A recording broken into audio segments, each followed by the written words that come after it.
Hello students, कैसे हो? मस्त, मजे में रहो। क्या कर रहे थे हम पढ़े थे चैप्टर करंट इलेक्ट्रिसिटी में। और पहले हमारे रिलेशन हम रेजिस्टेंस वगैरह पढ़ चुके थे। रेजिस्टेंस के लिए अब एक रिलेशन और है। वो रिलेशन है relation between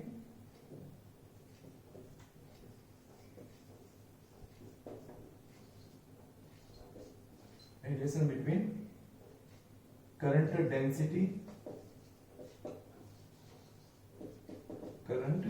density and electric field.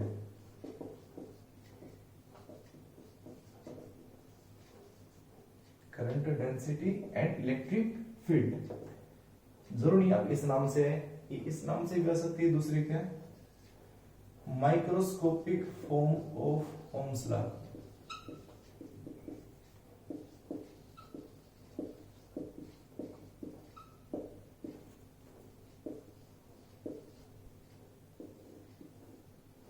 Microscopic form, ठीक है। स्मॉल लेवल पे हम ओम्स लॉ को कैसे डिफाइन कर सकते हैं? करंट डेंसिटी आपको क्या बताया था मैंने? करंट डेंसिटी क्या काम आई थी? क्योंकि हम किसी भी पर्टिकुलर पॉइंट पे हम करंट निकालना चाहते थे और उसकी डायरेक्शन बताना चाहते थे, तो मैंने क्या कहा था? हम कॉन्सेप्ट यूज करेंगे करंट डेंसिटी का। तो एक स्मॉल, ठीक है, एक स्मॉल फॉर्म में, यानी कि एक छोटे लेवल पे, एक स्मॉल लेवल पे, एक माइक्रोस्कोपिक फॉर्म में हम करंट की क्या पढ़ते हैं? करंट डेंसिटी, है ना। ये तो पता था आपको करंट डेंसिटी के बारे में आपको। तो अगर करंट डेंसिटी और इलेक्ट्रिक फील्ड के बारे में लेसन पूछ रहे हैं तो सीधा सा कॉन्सेप्ट है, वो छोटे लेवल में, स्मॉल लेवल में आपको ओम्स लॉ पूछ रहा है। स्मॉल लेवल में microscopic form of Ohm's law. तो वी नो वही relation between current and drift velocity क्या थे बेटा? I is equal to NE/AVD। हम इस A को नीचे लिया बस I के, तो I डिवाइड बाई A कितना है? NE। और VD ड्रिफ्ट वेलोसिटी क्या होती है? E tau divide by N। Drift velocities होती है, ठीक है। हम इसकी वैल्यू को यहां पुट कर देंगे। इसको कितना है बेटा? I बाई ए क्या था? I बाई ए था J, करंट डेंसिटी की definition. I by a is equal to क्या था? J। तो ये क्या बनेगा? J इज इक्वल टू ये क्या आ गया? NE² E tau divide by N। मैं इसको ये कह सकता हूं, मल्टीप्लाई तो है। And we know and M by NE² tau, N by NE² tau किसके इक्वल होती है? रेजिस्टिविटी के इक्वल होती है, रो की इक्वल होती है। तो M by NE² tau resistivity की इक्वल है। मैं यहां पुट कर दूं उसको, तो ये क्या बना? J is equal to reciprocal means 1 by rho और इनटू E।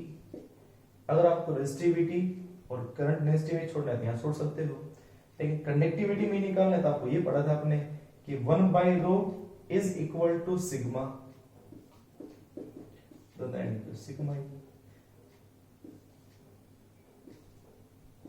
J वेक्टर होता है, E वेक्टर होता है, कंडक्टिविटी वेक्टर नहीं होती बेटा। तो J इक्वल टू हम इसमें लिख कह सकते हैं कि J इज इक्वल टू क्या आ गया? Sigma E। और अगर वेक्टर फॉर्म में पूछे आपसे तो J vector equal to sigma E vector. Sigma क्या है? 1 बाई रो है यहाँ पे। सिग्मा किसके इक्वल है? 1 बाई रो के। तो ये microscopic form of Ohm's law है। I इक्वल टू NE/VD, ये नीचे लिया है, J बन गया NE² tau divide by M। ये सीधा लिखो तो इसी को कह सकते हो कंडक्टिविटी है, सीधा लिखो तो कंडक्टिविटी है। तो J equal to conductivity into E, J equal to sigma into E।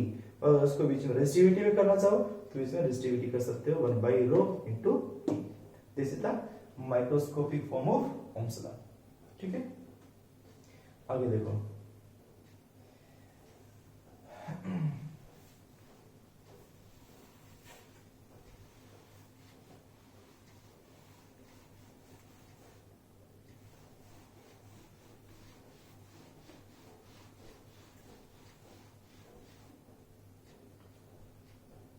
Next है मोबिलिटी। मोबिलिटी क्या होती है? मोबिलिटी क्या काम आती है? मोबिलिटी, मोबाइल का ही नाम मोबिलिटी है। मोबाइल कैसे, चार्ज करंट कैरियर्स, उनके बारे में बताया गया यहाँ पे, नोट फोन मोबाइल वो नहीं, तो मोबाइल चार्ज कैरियर्स करंट के बारे में बताया गया यहाँ पे। तो इट इज रेस्पॉन्सिबल फॉर, कह सकते हो current, which are responsible for the current called mobile charge carriers. ये कह सकते हो कंडक्टिविटी इज ड्यू टू, किसके कारण, mobile charge carriers, mobile charge carriers. जो कंडक्टिविटी होती है, जो करंट आता है, वो किन के कारण आता है, मोबाइल चार्ज कैरियर्स के कारण आता है, मोबाइल चार्ज कैरियर्स के कारण आता है। और आपसे पूछा जाए बताओ मोबाइल चार्ज कैरियर्स यानी करंट कैरियर्स कौन होते हैं, मेटल्स के अंदर, गैसेस के अंदर और इलेक्ट्रोलाइट के अंदर। तो हम ये कह सकते हैं इन मेटल्स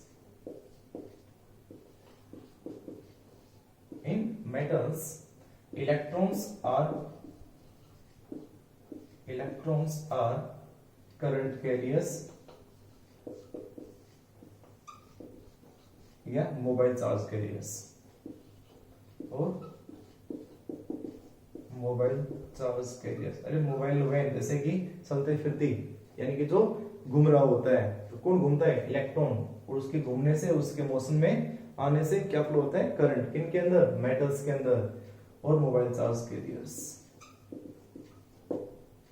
ठीक है।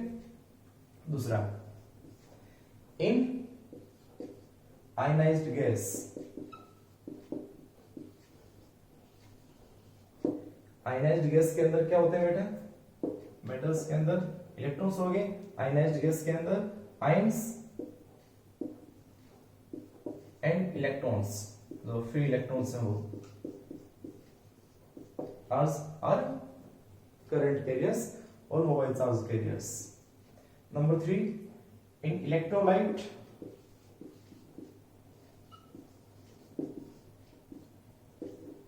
इलेक्ट्रोलाइट में कौन होते हैं बेटा, पॉजिटिव एंड नेगेटिव आयंस, यहां पे पॉजिटिव आयंस, इसमें पॉजिटिव एंड नेगेटिव आयंस। ठीक है, आयनाइज्ड गैसेस में positive ions and the electrons, और इलेक्ट्रोलाइट पे positive and the negative ions. ये मोबाइल चार्ज कैरियर्स हैं, यानी कि जो कंडक्टिविटी करवाते हैं, यानी जो करंट के लिए रिस्पॉन्सिबल होते हैं, which are responsible for the current in the conductors, insulator या कोई भी किसी के अंदर भी। ठीक है, which are responsible for the conductivity, आपके सामने लिखा हुआ है, और which are responsible for conductivity, एक ही बात होती है। ठीक है, उसको हम क्या कर सकते हैं, mobility.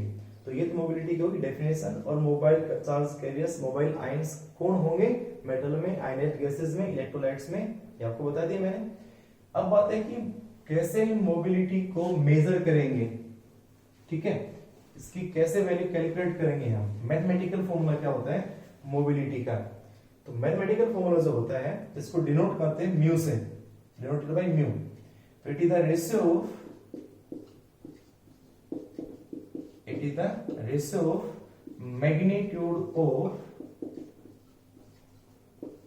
Drift velocity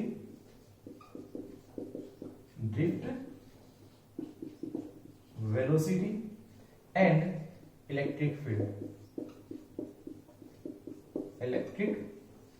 field means mobility is equal to ratio of the magnitude of drift velocity to the electric field. This is called mobility. mu से इसको डिनोट करते हैं, किसको, मोबिलिटी को। ठीक है, ऐसा यूनिट क्या बनेगी इसकी, और इसका सिग्निफिकेंस क्या है, अच्छे से समझना इस बात को। यूनिट तो क्या बन जाएगी, ड्रिफ्ट वेलोसिटी मीटर पर सेकंड, तो ये तो होगी मीटर पर सेकंड। ठीक है, और इलेक्ट्रिक फील्ड की यूनिट क्या होती है, न्यूटन पर कूलम। क्या बनेगी, ये बनेगी भाई कूलम पर न्यूटन मीटर पर सेकंड, या इसको वोल्ट पर मीटर भी कहते हैं ना, और ये तो होगी मीटर पर सेकंड, ठीक है। इलेक्ट्रिक फील्ड को वोल्ट पर मीटर भी कहते हैं, वोल्ट पर मीटर। तो ये क्या बना, वोल्ट इनवर्स मीटर स्क्वायर पर सेकंड, ठीक है। ये इसकी यूनिट है। अब इसका सिग्निफिकेंस क्या है, इसको अच्छे से समझना बाकी है। मोबिलिटी का मतलब क्या है कि कितनी इलेक्ट्रिक फील्ड के अप्लाइड करने से कोई पार्टिकल्स के अंदर कितनी स्पीड आती है, यानी कितनी स्पीड से वो गेन, यानी कितनी स्पीड से वो मूव करते हैं इलेक्ट्रॉन्स जो है वो। तो इलेक्ट्रिक फील्ड, कम इलेक्ट्रिक फील्ड अप्लाइड करें और उसमें मोशन आए ज्यादा तो उसका मोबिलिटी ज्यादा है ना। इलेक्ट्रिक फील्ड कम हो, कम अप्लाइड किया जाए, और कम इलेक्ट्रिक फील्ड के अप्लाइड करने से वो क्या करें, ज्यादा तेजी से मूव करें, उसकी मोबिलिटी क्या है, ज्यादा है। और जैसे और एग्जांपल देखो, जैसे याद है में दूसरा, अगर हम सेमीकंडक्टर की अगर बात करते हैं, सेमीकंडक्टर की अगर बात करें, क्योंकि मेटल्स के अंदर तो ओनली एंड ओनली कौन होते हैं, इलेक्ट्रॉन्स होते हैं, किसके लिए, करंट के लिए रिस्पॉन्सिबल। इन सेमीकंडक्टर के अंदर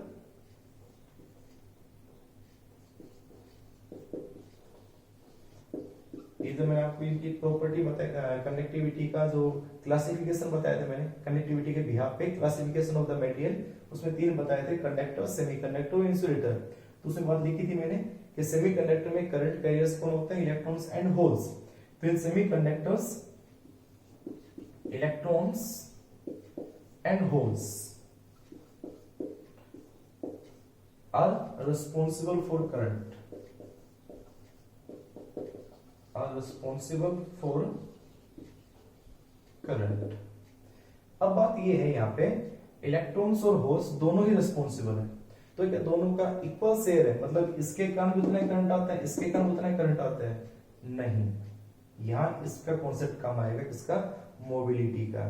तो अब पहले ये क्वेश्चन है कि इलेक्ट्रॉन्स का या होल्स का किसकी मोबिलिटी कम है, किसकी मोबिलिटी ज्यादा है, किस पे डिपेंड करती है मोबिलिटी। यहाँ पे देखो,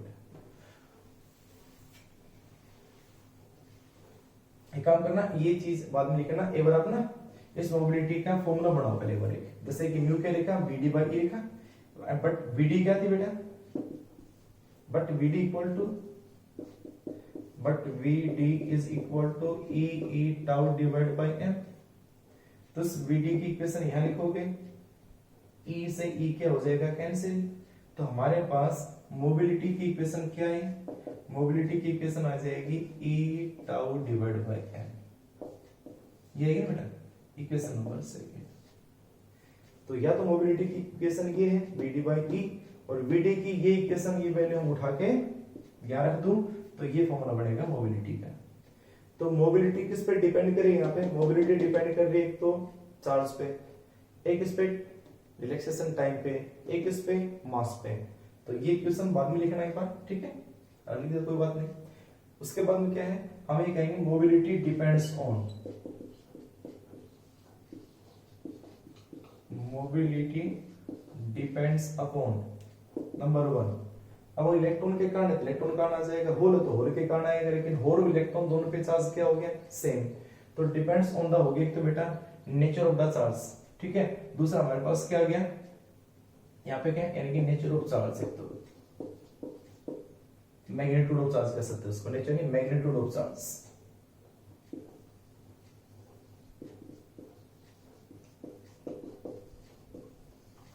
दूसरा रिलैक्सेशन टाइम, और रिलैक्सेशन टाइम किस पे डिपेंड करेगा, टेम्परेचर पे। तो ये कह सकते हैं और टेम्परेचर, और टेम्परेचर पे डिपेंड करेगा। तीसरा मास पे, मास, मास दोनों क्या हो गया उसमें, नेचर हो गया। इलेक्ट्रॉन का अलग होता है, होल्स का अलग होता है मास, ठीक है। तो ये 3 प्रॉपर्टी है। तो अब हमें ये बताना है इसमें, इन्हीं को समझ के, इन तीनों प्रॉपर्टी को समझ के कि इलेक्ट्रॉन्स और होल्स कौन ज्यादा रिस्पॉन्सिबल है करंट के लिए। देखो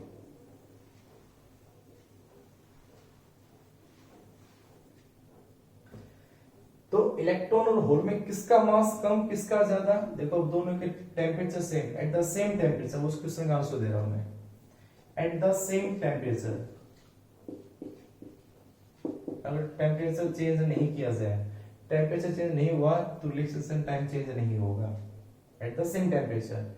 mobility is inverse to mass, inverse to mass. Electron और होल पे चार्ज भी सेम होता है, तो चार्ज सेम हो गया, टेम्परेचर चेंज हो गया, तो only mu inverse to mass.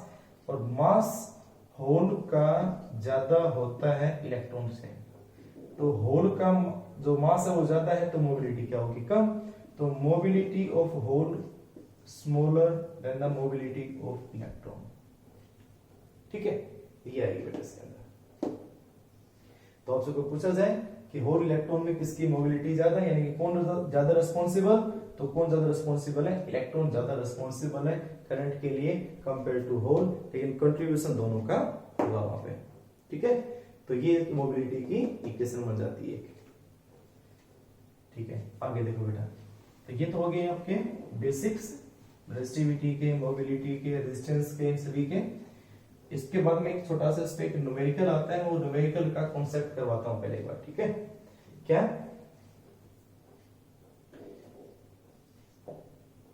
If length of a wire stretched n times to its initial length या original length,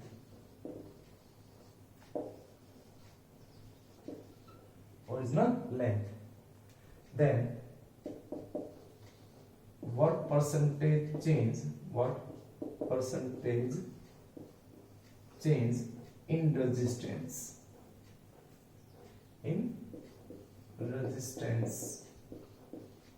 of wire। अगर हम उसकी वायर को स्ट्रेच करके n टाइम्स कर दें ऑफ इट्स ओरिजिनल लेंथ, यानी लेंथ को बढ़ा दिया हमने, स्ट्रेच कर दिया हमने, और वो n टाइम्स बढ़ गया इनिशियल लेंथ से, तो बताओ उसका परसेंटेज चेंज कितनी होगी उसके रेजिस्टेंस के अंदर। तो परसेंटेज चेंज निकालना आ जाए, रेजिस्टेंस आ जाएगा, रेजिस्टेंस कितना आएगा उसका, और रेजिस्टेंस निकालना हो तो कितना होगा। तो देखो बेटा, अगर आप उसको खींचेंगे, अगर आप उसको खींचते हो, खींचोगे तो इसकी लेंथ बढ़ जाएगी, लेकिन ये कितना हो जाएगा, पतला भी हो जाएगा। लेकिन आप देखोगे जितना वो लेंथ बढ़ रही है उतना वो पतला होता जा रहा है। उस वायर की टोटल वॉल्यूम हमेशा क्या रहेगी, कांस्टेंट, क्या रहेगी, कांस्टेंट। और वही वायर है, उसी वायर को स्ट्रेच कर रहे हो, कंप्रेस कर रहे हो, तो उसी वायर कॉपर को निकालते, कॉपर को आधा कर दो, बढ़ा दो, डबल कर दो, कुछ भी कर दो, उसका नेचर चेंज थोड़ा हो जाएगा। नेचर चेंज नहीं होने का मतलब उसकी रेजिस्टिविटी अनचेंज रहेगी। तो ना तो रेजिस्टिविटी चेंज होगी, ना उसकी वॉल्यूम चेंज होगी, दोनों फैक्टर यहाँ पे क्या रहेंगे, कांस्टेंट। तो ये दोनों बातें ध्यान रखना, volume and resistivity of wire remain unchanged, remains constant. ठीक है, ये दोनों फैक्टर कभी चेंज नहीं होंगे। तो भाई हमारे पास एक फॉर्मूला था रेजिस्टेंस का, वी नो क्या, R is equal to rho L by ए था यहां से। ठीक है भाई, इक्वेशन फर्स्ट, वॉल्यूम किसके इक्वल होगी, वॉल्यूम V, वॉल्यूम होती है एरिया और लेंथ के प्रोडक्ट के। ठीक है, तो यहां से A की अगर मैं वैल्यू निकाल दूं, A की वैल्यू निकाल दूं, तो यहां से A कितना आ जाएगा, A आ जाएगा V बाई N। और इस A की वैल्यू को उठा के यहां रख दो, क्योंकि लेंथ चेंज हो रहा है ना, एरिया तो हम लेंगे, एरिया चेंज होगा, लेकिन उस एरिया की यहां से वैल्यू पुट कर देंगे तो एरिया अपने आप कट जाएगा, हट जाएगा यहां से। तो R क्या बनेगा, R आ जाएगा रो L, A क्या हो गया, V डिवाइड बाई L, तो L स्क्वायर, तो ये फॉर्मूला बना rho L square divide by V, rho L square divide by V। और मैंने ऊपर क्या बताया, वॉल्यूम और रेजिस्टिविटी, वॉल्यूम और रेजिस्टिविटी वो चेंज नहीं होंगे। अगर चेंज नहीं होंगे तो चेंज होने क्या हुई है, लेंथ। तो resistance is directly proportional to, ये कह सकते हैं L स्क्वायर, क्या कहेंगे एल स्क्वायर। जैसा मैंने पहले बताया रेजिस्टेंस डायरेक्टली एल है, वो एल ओनली कॉन्सेप्ट तब था तो उसकी रेडियस चेंज नहीं होती है, उसकी area of cross section change नहीं होगा, लेकिन सब चेंज होते हैं। तो मेन फॉर्मूला ये है। तो आप यहाँ पे डायरेक्ट फॉर्मूला डायरेक्ट न्यूमेरिकल कर सकते हो। अगर एक नंबर में आए क्या कि अगर मान लो किसी वायर की लेंथ को डबल कर दें तो डबल करोगे तो रेजिस्टेंस कितना होगा स्क्वायर टाइम्स यानी 4 टाइम्स, ठीक है। हाफ कर दें तो 1/4 टाइम्स, ठीक है। तो ये कॉन्सेप्ट है, ये लगाना कि उस न्यूमेरिकल के लिए डबल का ट्रिपल का अगर आ जाता है तो मैं इसका फॉर्मूला बना दूंगा अभी इसमें। ये क्वेश्चन आ गया नंबर 4, ठीक है, नोट कर लो इसको। उसके बाद देखो आगे हमें निकाली परसेंटेज चेंज। तो n टाइम्स उसको हम चेंज कर रहे हैं, क्वेश्चन को याद रखना है एक बार।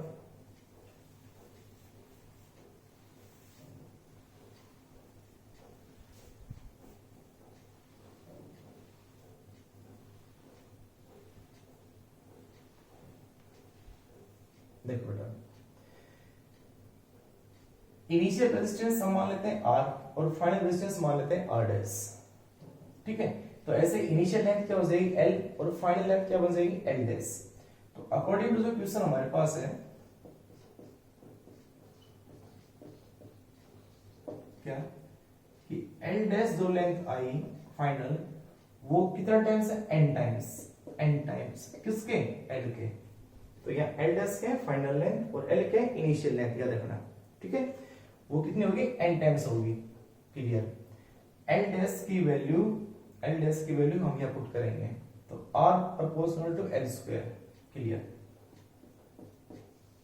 तो आप ये बताएं R डैश और डिवाइड बाय R इन दोनों का रेशियो किसके इक्वल आ जाएगा, क्योंकि इसको हटाओगे तो कांस्टेंट टर्म आएगी, है ना, कांस्टेंट टर्म आएगी।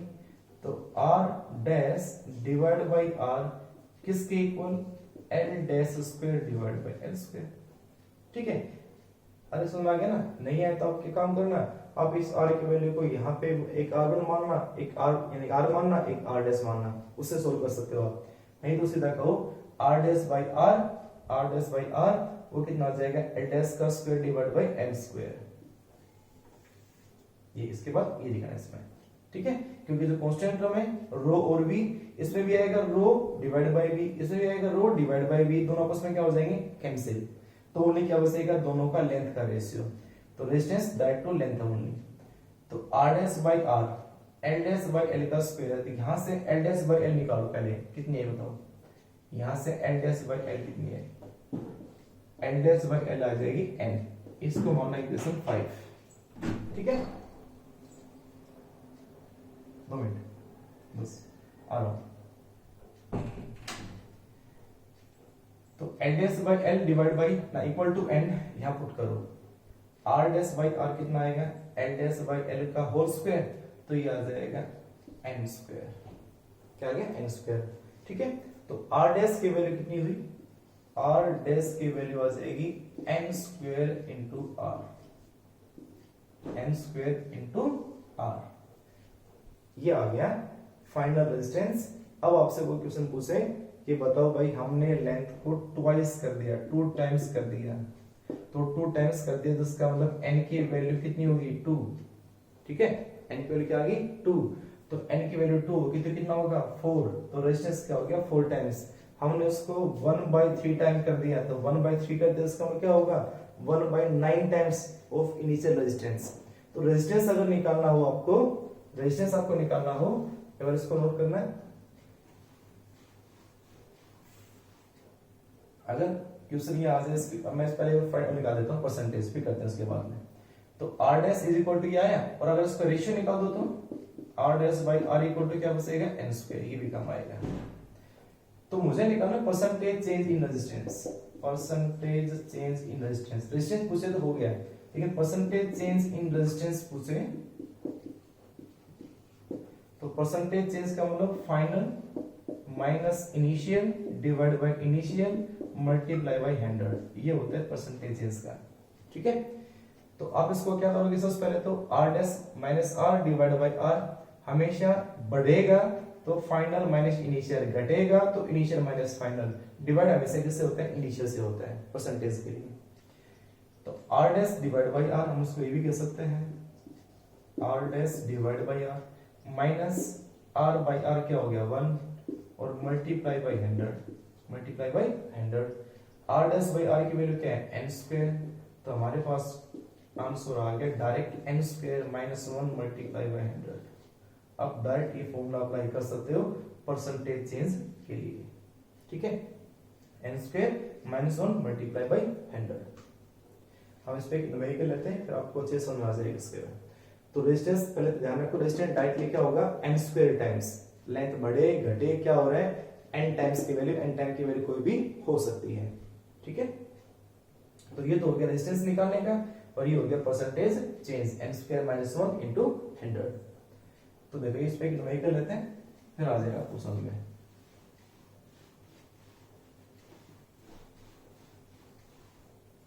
जैसे क्वेश्चन ये है, इफ मैं पहले छोटा क्वेश्चन लेता हूं, इफ इनिशियल रेजिस्टेंस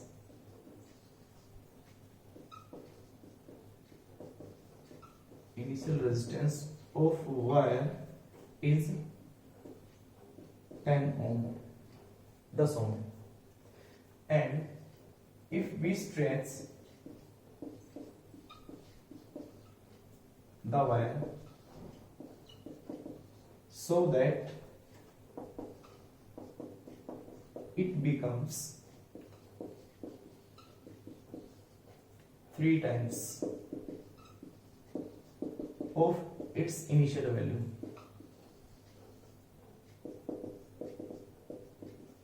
initial, ठीक है।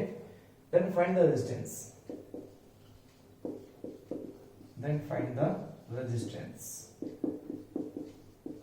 of wire। ये इनिशियल कितना था 10 ohm, उसको 3 टाइम हम लोग क्या कर दिया इनिशियल से स्ट्रेच कर दिया बढ़ा दिया, तो उसका बताओ रेजिस्टेंस कितना आएगा। तो आप उसको सीधा एक लाइन में सोल्व कर सकते हो, क्या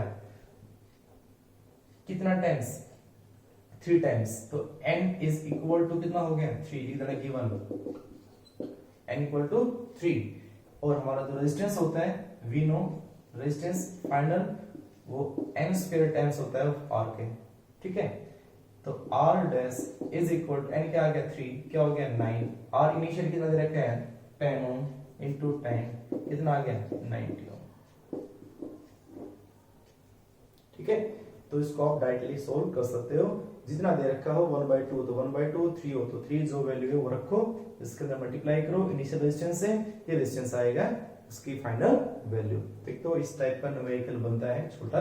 और एक आएगा कैसा बेटा, देखो अगली क्वेश्चन इसमें आ जाए कि if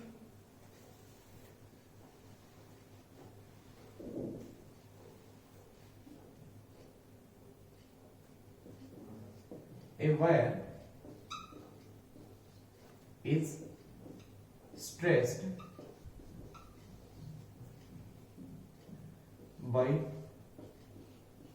10% of its initial length, बेटा इनिशियल और थोड़ी देर में initial length, then what percentage change in its resistance,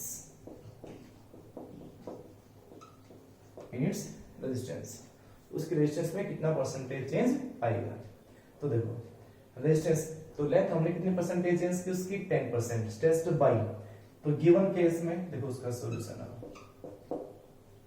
given है L डैश जो इनिशियल लेंथ ना फाइनल जो लेंथ आई वो इनिशियल के में 10% और ऐड होगी, तो 10% को हटाने के लिए डिवाइड बाय 100, तो 10 डिवाइड बाय 100 ऑफ L, ठीक है। तो L इनिशियल लेंथ में 10% और ऐड करो इनिशियल लेंथ का, तो ये है एट प्रेजेंट इनिशियल इक्वेशन, तो ये L से मिलोगे तो ये बन जाएगा 110 डिवाइड बाय 100 ऑफ L यानी 11 बाई 10 ऑफ L, और आप L डैश है ये L है, इन दोनों का निकाल दो रेशियो, तो L dash divide by L का जो रेशियो आया वो आया 11 बाई 10, ठीक है। एंड वी नो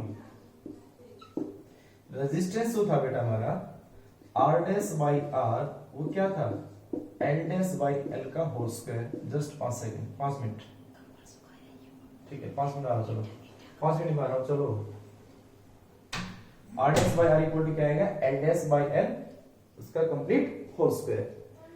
तो एल डैश बाई एल का होल स्क्वायर कितना बनेगा बेटा, इसका स्क्वायर करोगे तो ये आ जाएगा 121 डिवाइड बाई 100, ठीक है। इसके वैल्यू यहां पुट कर दो तो r डैश बाई r आ गया, ठीक है। अब अगर ये दिया जाएगा इसमें कि भाई r ना 10 ओम है, शुरू में r 10 ओम था, तो बताओ फाइनल कितना हुआ। तो इस r को मैं क्रॉस मल्टीप्लाई कर देता 121/100 गुणा में 10 मल्टीप्लाई बाय 10, वो क्या जाता फाइनल रेजिस्टेंस, ठीक है। लेकिन इसने कहा ही नहीं कि भाई बताओ इनिशियल रेजिस्टेंस ये है तो फाइनल क्या होगा। इसने तो ये क्या परसेंटेज चेंज क्या होगी, ठीक है। तो एक क्वेश्चन तो वो सोल्व हो चुका। अगर इससे पूछा परसेंटेज चेंज, तो परसेंटेज चेंज का फॉर्मूला क्या बताया था मैंने आपको, परसेंटेज चेंज इन रेजिस्टेंस। अब आप क्यों देखो बड़ा घटा, बड़ा है ना, क्योंकि देखो r डैश बाई r का रेशियो क्या है ग्रेटर देन 1, क्योंकि 121/100 क्या बनेगा 1.21, ग्रेटर देन क्या है 1 है, इसका रेजिस्टेंस बढ़ रहा है क्योंकि लेंथ बढ़ रही है। तो परसेंटेज चेंज इन रेजिस्टेंस का फॉर्मूला ये था r dash divide by r multiply by -1 multiply by 100, r dash by r -1 multiply by 100। तो r डैश बाय r कितना है 121 डिवाइड बाय 100 -1 मल्टीप्लाई बाय 100, कितना एलसीएम होगा 100। 121 में से हो गया तो क्या होगा 21, ये बनेगा 21 डिवाइड बाय 100 मल्टीप्लाई बाय 100, क्या हो गया कैंसिल। तो ये आंसर आ गया 21%। कितना परसेंट 21%। तो अगर उसकी लेंथ को 10% बढ़ जाए इनिशियल लेंथ से, यानी कि 110/100 हो जाए उसकी लेंथ, यानी 11/10 हो जाए उसकी लेंथ एल डैश इनिशियल से, तो उसका रेजिस्टेंस होगा कितना इंक्रीज होगा 21% इंक्रीज हो जाएगा, ठीक है। तो ये है तरीका इसके क्वेश्चन का निकालने का। पहले लेंथ का रेशियो निकाल दो, we know resistance directly proportional to length square, तो ये स्क्वायर आ गया। फिर अगर रेजिस्टेंस निकालना हो तो सोल्व हो सका, परसेंटेज पूछा हो तो परसेंटेज का फॉर्मूला लगा दो, ठीक है। तो ये जो क्वेश्चन है 10%, 20%, 30% इन सब के, मैं आपको क्वेश्चन देता हूं, एक क्वेश्चन आप खुद करना, मैं आप इसी का सिमिलर क्वेश्चन देता हूं। 10% की बजाय आप इसको क्वेश्चन को करना 20%, क्या करना 20%, और 20% को आप खुद सोल्व करना अपने आप इसका, ठीक है। एक खुद करके देखना कि अगर किसी वायर की लेंथ को 20% इंक्रीज कर दिया जाए पहले से, तो सेम क्वेश्चन दिया मैंने डिटो, ये का ये क्वेश्चन है अपने आप ही निकाल के देखना, ठीक है। दूसरा इसी का एक स्पेशल केस आ जाए, स्पेशल केस जैसे क्या कि रेजिस्टेंस चेंज जो लेंथ चेंज हो ना वो 5% से कम चेंज हो, 5% से भी कम चेंज हो, जैसे कहते हैं 0.1% चेंज हुआ है, 0.2% चेंज हुआ है, तो उसके लिए स्मॉल चेंज इन लेंथ एक स्पेशल केस है। If there is small change in the length, special case इसका एक, उसमें हम इसको इतना बड़ा नहीं करेंगे इसमें। If there is a very small change in length, small change in length, percentage, small percentage change in length, तो क्या होगा। तो उसके लिए हम डायरेक्ट ये करेंगे बेटा, हमने ही पढ़ा था भाई r डैश, ठीक है, यानी r इज प्रोपोर्शनल टू क्या था l स्क्वायर। तो इसके लिए क्या करोगे, इसको हटाओगे तो k लगा दूं मैं, k l स्क्वायर। तो इस परसेंटेज चेंज के निकालने के लिए हम क्या करते हैं, हम वो एरर वाला मेथड लगा देंगे। क्या r में हो जाएगा डेल्टा r बाई r, और परसेंटेज चेंज के लिए क्या हो जाएगा मल्टीप्लाई बाय 100। ऐसे ही k कांस्टेंट में कोई चेंज होगा नहीं, l स्क्वायर का क्या करेंगे 2 delta l by l and multiply by 100, ये कॉन्सेप्ट लगा दोगे। यानी कि for example if length, percentage in length, if percentage change in length is कितना, मान लो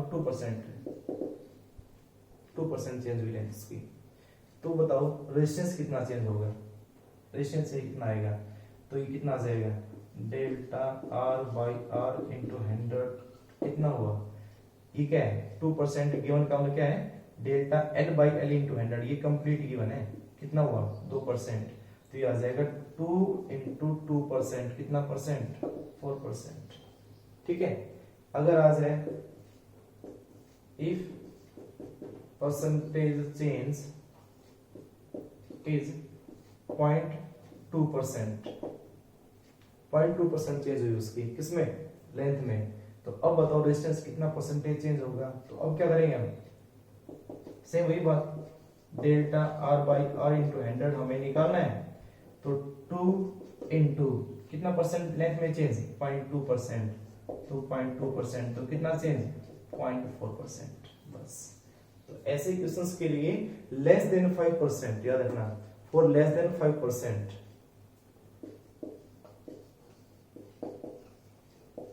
और लेस देन 5%, 5% से अगर कम चेंज होता है तो ये फॉर्मूला अप्लाई करोगे, ठीक है।